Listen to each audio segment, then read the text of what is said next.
إن الحمد لله نحمده ونستعينه ونستغفره ونعوذ بالله من شرور أنفسنا ومن سيئات أعمالنا من يهده الله فلا مضل له ومن يضلله فلا هادي له وأشهد أن لا إله إلا الله وحده لا شريك له وأشهد أن محمدا عبده ورسوله أما بعد فإن خير الحديث كتاب الله وخير الهدي هدي محمد صلى الله عليه وسلم وشر الأمور محدثاتها وكل محدثة بدعة وكل بدعة ضلالة وكل ضلالة في النار.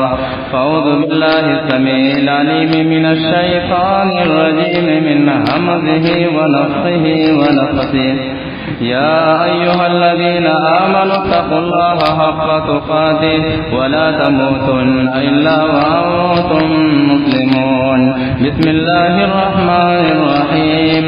يا أيها الناس اتقوا ربكم الذي خلقكم من نفس واحدة وخلق منها زوجها وبث منهما رجالا كثيرا ونساء واتقوا الله الذي تساءلون به والأرحام إن الله كان عليكم رقيبا. يا أيها الذين آمنوا اتقوا الله وقولوا قولا سديدا يصلح لكم أعمالكم ويغفر لكم ذنوبكم ومن يطع الله ورسوله فقد فاز فوزا عظيما. اولاد اللہ تبارک و تعالیٰ کی طرف سے ایک عظیم نعمت ہے. اولاد دے یا نہ دے، یا تو بیٹا دے یا تو بیٹی دے یا تو دونوں ملا کر کے دے، ان تمام معاملات میں صرف اور صرف اللہ ہی کا اختیار ہے. اس معاملے میں کسی اور کا ذرہ برابر بھی کچھ بھی اختیار نہیں ہے. اللہ تبارک و تعالیٰ سورۃ الشورى آیت نمبر 49 اور 50 میں فرماتا ہے للہ ملک السماوات والارض یخلق ما یشاء. زمین و آسمان کا بادشاہ اللہ ہے. یخلق ما یشاء، وہ جو چاہتا ہے پیدا کرتا ہے. یہب لمن یشاء اناثا، جسے چاہتا ہے اللہ تبارک و تعالیٰ لڑکیوں سے نوازتا ہے. وَيَهَبُ لِمَن يَشَاءُ الذُّكُورَ، جسے چاہتا ہے اللہ تبارک و تعالیٰ صرف لڑکوں سے نوازتا ہے. وَيَجْعَلُ مَن يَشَاءُ عَقِيمًا، جسے چاہتا ہے اللہ تبارک و تعالیٰ بانجھ بنا کر رکھ دیتا ہے. يَهَبُ لِمَن يَشَاءُ إِنَاثًا وَيَهَبُ لِمَن يَشَاءُ الذُّكُورَ أَوْ يُزَوِّجُهُمْ ذُكْرَانًا وَإِنَاثًا. پھر جسے چاہتا ہے اللہ تبارک و تعالیٰ لڑکا اور لڑکی ملا کر کے دیتا ہے. تو لڑکا دینا، صرف لڑکا دینا، صرف لڑکیاں عطا کرنا، لڑکا اور لڑکی ملا کر کے دینا، بانجھ بنا دینا، نہ لڑکا دینا نہ لڑکی دینا، یہ سارے اختیارات اللہ ہی کے ہیں. اسی لیے اللہ رب العالمین کی جانب سے اولاد ایک بہت بڑی نعمت ہے. یہ نعمت مل جانے کے بعد اب ماں باپ کو رب نے اختیار دیا ہے اور راستہ بتا دیا ہے کہ جب یہ نعمت مل جائے تو اگر آدمی اس نعمت کی قدر نہ کرے تو یہ اولاد زحمت بن جاتی ہے، مصیبت بن جاتی ہے، جہنم میں جانے کا سبب بن جاتی ہے. اور اگر یہ اولاد اور اگر ماں باپ اولاد کی قدر کرے، ان کی تربیت کرے، تو یہ اولاد ماں باپ کے لیے جنت میں جانے کا سبب بن جاتی ہے اور ماں باپ کے لیے جنت میں اونچے مقام دلانے کا سبب بن جاتی ہے. اسی لیے اللہ تبارک و تعالیٰ سورہ انفال آیت نمبر 28 میں فرماتا ہے وَاعْلَمُوا، جان لو، أَنَّمَا أَمْوَالُكُمْ وَأَوْلَادُكُمْ فِتْنَةٌ، تمہارے مال اور تمہاری اولاد تمہارے لیے آزمائش ہے، تمہارے لیے فتنہ ہے، تمہارے لیے مصیبت ہے. وَأَنَّ اللَّهَ عِندَهُ أَجْرٌ عَظِيمٌ، اور اللہ تبارک و تعالیٰ کے پاس بہت بڑا اجر ہے. کیا مطلب؟ جان لو کہ مال بھی فتنہ ہے، اولاد بھی فتنہ ہے. یعنی مال کا اگر استعمال صحیح طریقے سے نہیں کیا، مال اگر حلال طریقے سے کمانے کے بجائے حرام طریقے سے کمایا اور کمانے کے بعد حلال طریقے اور حلال راستے میں خرچ کرنے کے بجائے حرام راستے میں خرچ کیا، مال فتنہ ہے. تمہاری اولاد تمہارے لیے فتنہ ہے.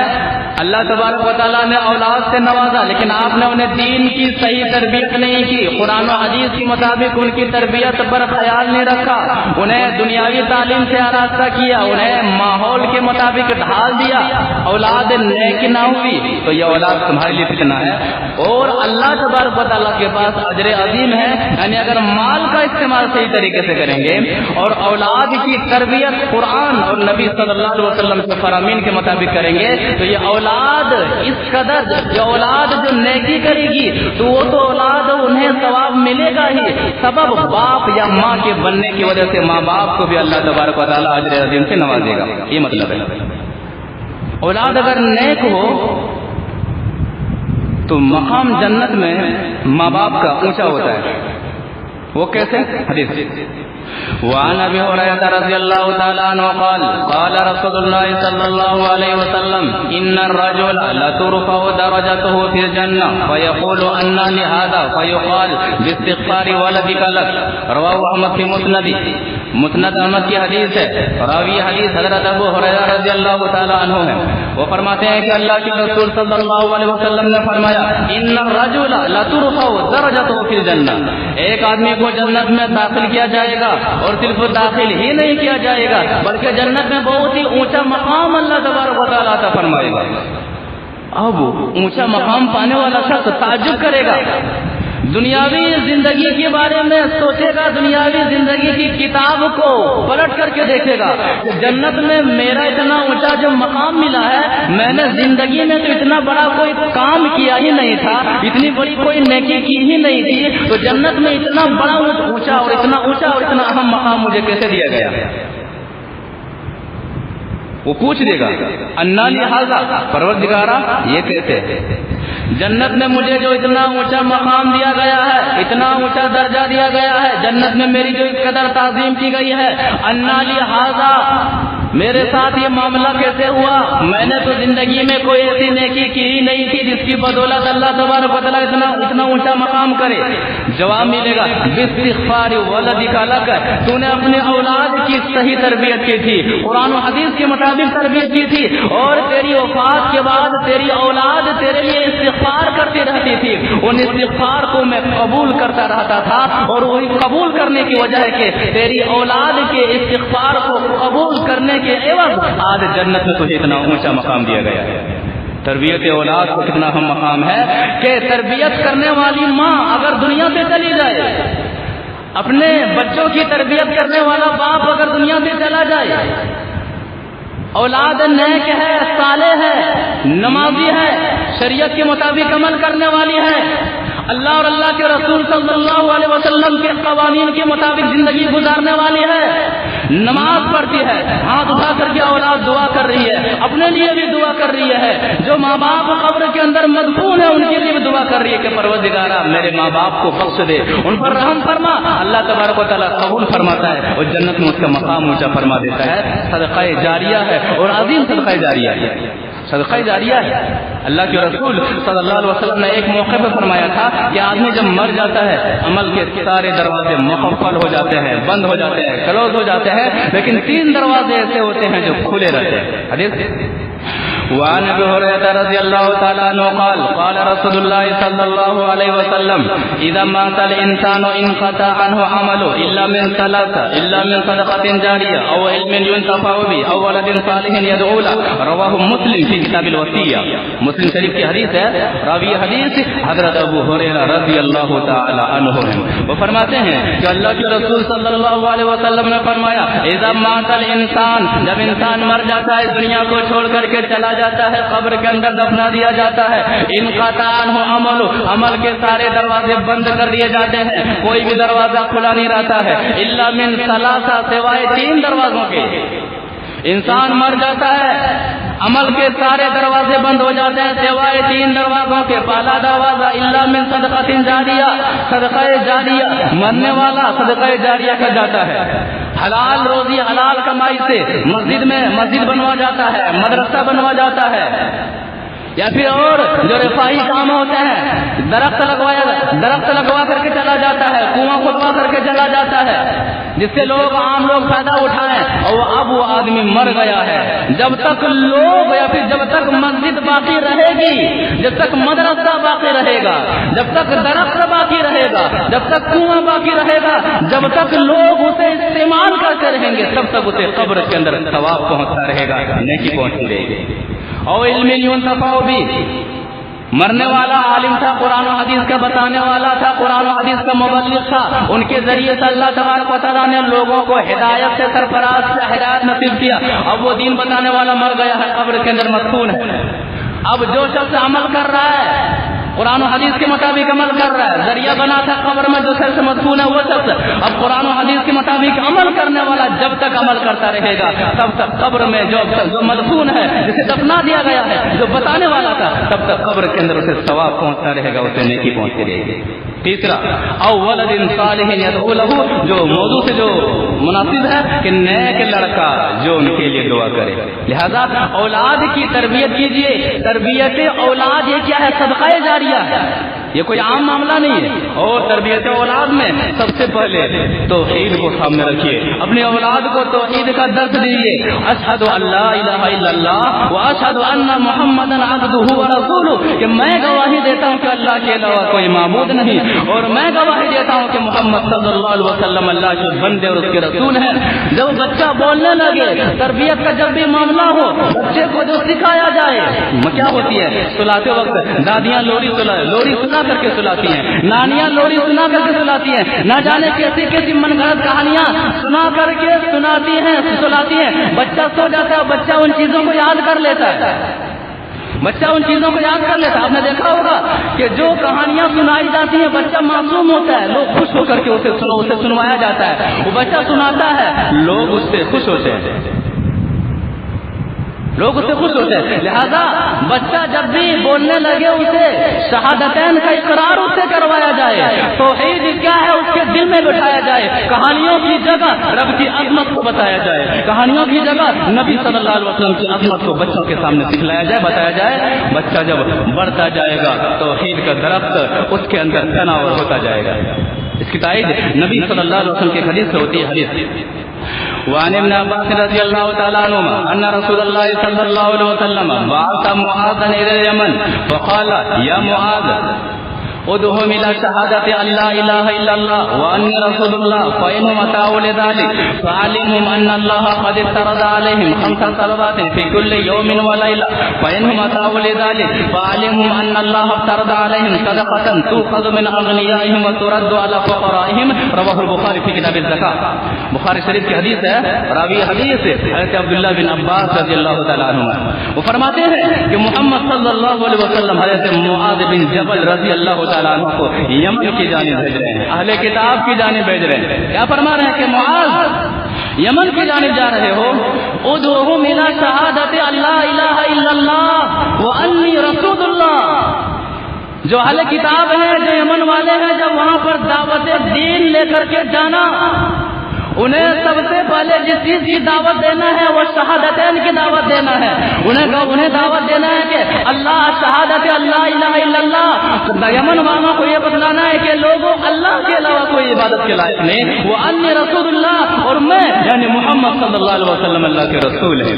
توحید، اس لیے کہ توحید نہیں ہے آدمی نماز پڑھ کر کے، آدمی نماز اس قدر پڑھتا جائے کہ بالکل پیشانی کے اندر داغ آ جائے، آدمی رکوع کرتے کرتے اس کی کمر جھک جائے، سجدہ کرتے کرتے آدمی کا دل اسی کے اندر گزر جائے، لیکن اگر توحید نہیں ہے، شہادتین کا اقرار نہیں ہے، نماز بیکار ہے۔ آدمی ایک نہیں کئی حج کر لے، توحید نہیں ہے، حج بیکار ہے۔ آدمی رمضان کے روزے کے علاوہ اور روزے رکھے، توحید نہیں ہے، روزہ بیکار ہے۔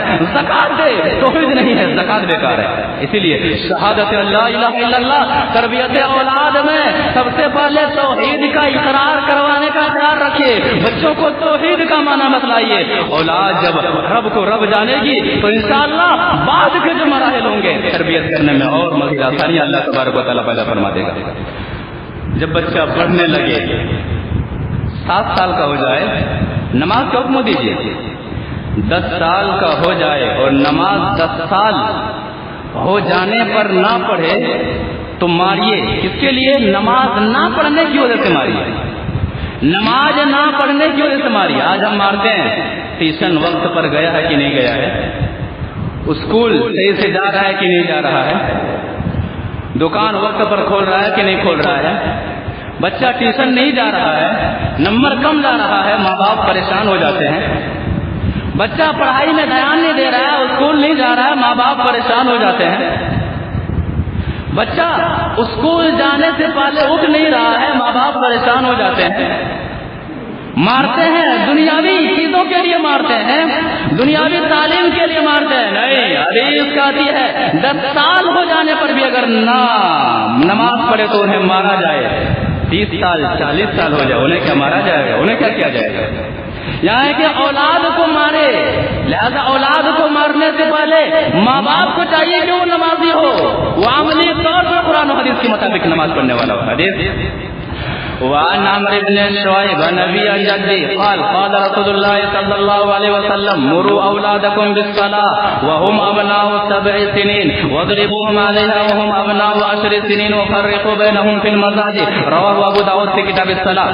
ابو داؤد شریف کی حدیث ہے. راوی حدیث حضرت عمرو بن عاص رضی اللہ تعالیٰ عنہما ہے. وہ فرماتے ہیں کہ اللہ کے رسول صلی اللہ علیہ وسلم نے فرمایا مروا اولادکم بالصلاة، اپنی اولاد کو نماز کا حکم دو، اپنی اولاد کو نماز پڑھنے کا حکم دو. کب؟ وہم ابناء 7 سنین، جب بچے 7 سال کے ہو جائے تو کہا جائے کہ بیٹا نماز پڑھ، بیٹی نماز پڑھ. کیوں؟ یہ محمد صلی اللہ علیہ وسلم کا حکم ہے. 7 سال 8 سال 9 سال تک انہیں حکم دینا ہے، انہیں پریکٹس کروانا ہے 7 سے لے کر کے 9 سال تک. اگر باپ نمازی ہو، ماں نمازی ہو اور 3 سال تک لگاتار ماں باپ بچوں کے 7 سے لے کر 9 سال کے بچوں کے ذہن میں یہی بٹھایا جائے کہ بیٹا نماز پڑھ، نماز پڑھنے سے اللہ خوش ہوتا ہے. ماں نماز پڑھے گی تو ماں کی نسل بچہ اتارے گا، ماں کی نسل بچی اتارے گی. 3 سال تک اگر ہم نماز کے تعلق سے تربیت کریں گے تو انشاءاللہ جب 10واں سال آئے گا تو الا ماشاءاللہ بہت کم بچے ہوں گے. 10واں سال آئے گا بچہ خود بخود نماز سے شغف رکھنے لگے گا، نماز سے محبت کرنے لگے گا. شرط ضروری اس بات کی ضرورت اس بات کی ہے کہ جو اسٹیج ہمیں شریعت دیتی ہے اس اسٹیج کو ہم تربیت میں لائیں، تربیت میں سامنے رکھیں. وَاضْرِبُوهُمْ عَلَيْهَا وَهُمْ أَبْنَاءُ 10 سِنِينَ. 10 سال کا نہ ہو، 10 سال کا ہو جائے، نماز نہ پڑھے تو نماز نہ پڑھنے کی وجہ سے انہیں مارا جائے کہ نماز پڑھ. اب نماز پڑھنا فرض ہو چکا ہے. وَفَرِّقُوا بَيْنَهُمْ فِي الْمَضَاجِعِ، اور بستر کو الگ کر دیا جائے. تو تربیت اولاد کے تعلق سے نماز جب 7 سال کا ہو جائے تو نماز کا خاص دھیان رکھا جائے. 10 سال ہو جائے اور نماز نہ پڑھے تو انہیں نماز نہ پڑھنے پر مارا جائے. قرآن مجید جب ہم پڑھیں گے سورہ لقمان کے اندر لقمان علیہ السلام اپنے بیٹے کو نصیحت کرتے ہیں، وصیت کرتے ہیں. اور لقمان علیہ السلام جو نصیحت اپنے بیٹے کو کر رہے ہیں، ہر ماں باپ کو یہ نصیحتیں یاد رکھنی چاہیے اور اپنے اولاد پر لاگو کرنی چاہیے، اپنے اولاد کے لیے ہی نصیحت کرنی چاہیے. اللہ تبارک و تعالیٰ سورہ لقمان آیت نمبر 13 میں فرماتا ہے وَإِذْ قَالَ لُقْمَانُ لِابْنِهِ وَهُوَ يَعِظُهُ يَا بُنَيَّ لَا تُشْرِكْ بِاللَّهِ. جب لقمان علیہ السلام اپنے بیٹے کو نصیحت کرتے ہوئے فرماتے ہیں یا بنیّ لا تشرک باللہ، اے میرے بیٹے اللہ کے ساتھ کسی کو شریک نہ ٹھہرانا. کیوں؟ ان الشرک لظلم عظیم، شرک بہت بڑا جرم ہے. پتہ چلا کہ تربیت اولاد کے تعلق سے لقمان علیہ السلام کی اس نصیحت کو یاد رکھی جائے اور اپنی اولاد کو شرک کی سنگینیوں سے ڈرا جائے، شرک کتنا بڑا جرم ہے اسے بتایا جائے. اس کے بعد اللہ تبارک و تعالیٰ لقمان علیہ السلام کی نصیحت کو آیت نمبر 16 اور 17 میں فرماتا ہے کہ یا بنی انہا ان تک مثقال حبۃ من خردل، اے میرے بیٹے رائی کے دانے کے برابر بھی اگر کوئی چیز ہو، فی صخرۃ، چاہے وہ چیز کسی پہاڑ کے اوپر ہو، او فی السماوات او فی الارض، چاہے وہ چیز آسمان میں ہو چاہے وہ چیز زمین کے اوپر ہو، یاتی بہ اللہ، اللہ تبارک و تعالیٰ اسے لا کر کے ہی رہے گا. ان اللہ لطیف خبیر، بے شک اللہ تعالیٰ خبر رکھنے والا ہے، باریک بھی ہے. دوسری اس آیت کے اندر تربیت اولاد کے تعلق سے اس چیز کو ملحوظ رکھا جائے کہ اللہ رب العالمین کی عظمت کیا ہے، توحید کا اقرار کیا کرنے کے بعد توحید کہتے کسے ہیں، یہ آیت بیان کرتی ہے کہ اللہ رب العالمین ہر چیز سے خبر رکھنے والا ہے، اللہ رب العالمین ہر چیز سے باخبر ہے۔ اس کے بعد کی آیت میں اللہ تبارک و تعالیٰ لقمان علیہ السلام کی نصیحت کو واضح انداز میں فرماتا ہے کہ یا بنیا اقم الصلاۃ، اے میرے بیٹے نماز قائم کرنا۔ لقمان علیہ السلام اپنے بیٹے کو نصیحت کر رہے ہیں، یا بنیا اقم الصلاۃ، اے میرے بیٹے نماز قائم کرنا۔ وَأْمُرْ بِالْمَعْرُوفِ وَانْهَ عَنِ الْمُنْكَرِ، اور بھلی باتوں کا حکم دینا، صحیح باتوں کا حکم دینا اور بری باتوں سے روکنا۔ وَاصْبِرْ عَلَىٰ مَا أَصَابَكَ، اور قرآن و حدیث کی دعوت دینے میں جو پریشانیاں اور جو مصیبت آئے اس پر صبر کرنا۔ إِنَّ ذَلِكَ مِنْ عَزْمِ الْأُمُورِ، یہ بہت ہی ہمت والے کاموں میں سے ہے۔ تو لقمان علیہ السلام اپنے بیٹے کو نصیحت کر رہے ہیں، شرک سے باخبر کر رہے ہیں، توحید کی عظمت کو بتا رہے ہیں، نماز قائم کرنے کی تلقین کر رہے ہیں اور قرآن و حدیث کے مطابق تبلیغ کرنے کی بات کر رہے ہیں۔ لہذا تربیت اولاد کے تعلق سے ماں باپ کو چاہیے کہ ان سب چیزوں کو سامنے رکھتے ہوئے اولاد کی تربیت کرے۔ تربیت اولاد کے تعلق سے ماں باپ کو چاہیے کہ اپنی اولاد کو جنت کیا ہے اس کے بارے میں بتلائیں، جہنم کیا ہے اس کے بارے میں بتلائیں، جنت کی نعمتوں کے معاملات میں آگاہ فرمائیں، جنت میں انہیں شغف دلائیں اور جہنم کی آگ، جہنم کی ہولناکیوں سے اسے باخبر کریں، تاکہ بچہ جو کہ ابھی بچہ جب ہوتا ہے وہ ذہن کا کچا ہوتا ہے۔ چھوٹے چھوٹے بچے کو دیکھیں گے جو اسکولوں میں رٹوا دیا جاتا ہے، یہ مچھلی جل کی رانی ہے، جیون اس کی پانی ہے، چھوٹے چھوٹے بچے یہ پوری کہانی بول دیتے ہیں۔ کیوں؟ وہ بچہ ابھی ذہن کا بالکل صاف ہے، ذہن کا کچا ہے، جو اس کے بعد جو اس کے ذہن میں بٹھا دیا جاتا ہے وہی چیز وہ رکھ لیتے ہیں۔ لہذا شروع سے تربیت کے تعلق سے، بچوں کے تعلق سے دھیان دیا جائے کہ قرآن و حدیث کی باتیں اس کے ذہنوں میں پیوست کی جائے، قرآن و حدیث کی باتیں اس کے ذہنوں میں بٹھایا جائے، جنت کے تعلق سے انہیں بتایا جائے کہ جنت کیا ہے، جنت کی نعمتیں کیا ہے۔ اس کی تائید نبی صلی اللہ علیہ وسلم کے حدیث سے ہوتی ہے۔ وعن ابي هريره رضي الله تعالى عنه يبلغ به النبي صلى الله عليه وسلم ان في الجنه شجره يسير الراكب في ظلها 100 عام لا يقطعها واقرأوا ان شئتم وظل ممدود، رواه البخاري في كتاب التفسير۔ بخاری تفسیر بخاری شریف کی حدیث ہے، راوی حدیث حضرت ابو ہریرہ رضی اللہ تعالی عنہ۔ جنت کے بارے میں، جنت کی جہاں بہت ساری نعمتیں ہیں، جنت میں جہاں بہت سارے انعامات ہیں، تربیت اولاد میں جہاں بہت ساری نعمتوں کے بارے میں بتلایا جائے تو جنت کی عظمت اور جنت کی وسعت کیا ہے، جنت کی لمبائی کیا ہے، انہیں بھی بتایا جائے کہ بیٹے یہ دنیا تو چند روزہ زندگی ہے، یہاں تو جیسے تیسے کٹ یہاں کاٹ ہی لینا ہے، مر جانا ہے، مر کر کے موت کے بعد جو آخرت کا معاملہ ہے، جو جنت کا معاملہ ہے، جو جہنم کا معاملہ ہے، وہاں کا معاملہ ختم ہونے والا نہیں ہے، وہاں کی زندگی ختم ہونے والا نہیں ہے۔ یہاں اگر ہم چھوٹے مکان میں رہ رہے ہیں بیٹے، یہاں اگر چھوٹی زمین میں ہم رہ رہے ہیں، اگر ہم اللہ کو راضی کرنے والے اعمال کریں گے تو اللہ تبارک و تعالیٰ ہمیں وہاں بڑے مکان میں رکھے گا، جنت میں، جس کی لمبائی کیا ہے۔ حدیث کیا فرماتی ہے کہ اللہ کے رسول صلی اللہ علیہ وسلم فرماتے ہیں ان فی الجنت شجرۃ، جنت میں ایک درخت ہے، درخت کتنا لمبا ہے، کتنا بڑا ہے، یسیر الراکب فی ظلها 100 عام، تیز سواری پر کوئی شخص بیٹھ جائے اور 100 سال تک اس درخت کے نیچے سواری کو بھگاتا رہے 100 سال مکمل ہو جائے گا پھر بھی درخت کا سایہ ختم نہیں ہوگا۔ جنت اتنی لمبی چوڑی ہے کہ تیز رفتار سوار ہے اور سواری تیز رفتار ہے، سوار اس کو بھگا رہا ہے 100 سال تک بھگا رہا ہے۔ جنت کا درخت اس قدر لمبا ہے کہ 100 سال کا سفر طے کرنے کے باوجود بھی وہ درخت کا سایہ پار نہیں کر پائے گا، اتنا لمبا درخت ہے، یعنی اتنی بڑی جنت ہے۔ تربیت اولاد کے تعلق سے جنت کی نعمتوں سے کو سامنے رکھا جائے اور اپنی اولاد میں جنت کا شغف پیدا کیا جائے۔ اسی طرح سے تربیت اولاد کے تعلق سے جہنم کی ہولناکیوں سے اپنے اولاد کو آگاہ کیا جائے کہ بیٹے جہنم کی ہولناکیاں، جہنم کی جو آگ ہے بڑی خطرناک ہے، دنیا کی آگ سے کئی گنا زیادہ ہے تب اس کے اعتبار سے۔ جہنم میں پیپ پینا ہے، کانٹے دار کھانا ہے، وہاں کا معاملہ بڑا خطرناک ہوگا۔ بیٹے یہاں ہم گندا پانی نہیں پی سکتے ہیں تو وہاں پر ہم کیسے کسی کی پیپ پی سکتے ہیں؟ بیٹے جب ہم یہاں پر باسی کھانا نہیں کھا سکتے ہیں، صرف چاول نہیں کھا سکتے ہیں، صرف روٹی نہیں کھا سکتے ہیں، تو بیٹے جب جہنم میں بھوک لگے گی تو وہاں پر کانٹے دار کھانا ہم کیسے کھا سکتے ہیں؟ ان ساری چیزوں کو رکھ کر کے اب تربیت اولاد کے تعلق سے اپنے اولاد کو سمجھائی جائے، بتائی جائے، اور جہنم کے جہاں بہت سارے ہولناکیاں ہیں ان میں سے کئی ہولناکیوں کا تذکرہ کیا جائے۔ مثال کے طور پر حدیث وعن عبد الله بن حارث رضي الله تعالى عنه قال قال رسول الله صلى الله عليه وسلم ان في النار حيات كامثال آلاك البخت تلسع احداهن اللسعة فيجد حرها 70 خريفا وان في النار عقارب كامثال البغال الموقفة تلسع احداهن اللسعة فيجد حموتها 40 سنة رواه احمد في مسند۔ مسند احمد کی حدیث ہے، راوی حدیث حضرت عبداللہ بن حارث رضی اللہ تعالیٰ عنہ۔ تربیت اولاد کے تعلق سے جہنم کی ہولناکیوں سے ڈرایا جائے اور ان جیسی حدیثوں کو ان کے سامنے رکھے جائے کہ محمد صلی اللہ علیہ وسلم نے فرمایا ہے، جو محمد صلی اللہ علیہ وسلم امام اعظم ہے، قیامت تک آنے والوں کے امام ہے، اس سے بڑھ کر امام نہ کوئی آیا ہے نہ قیامت تک آئے گا۔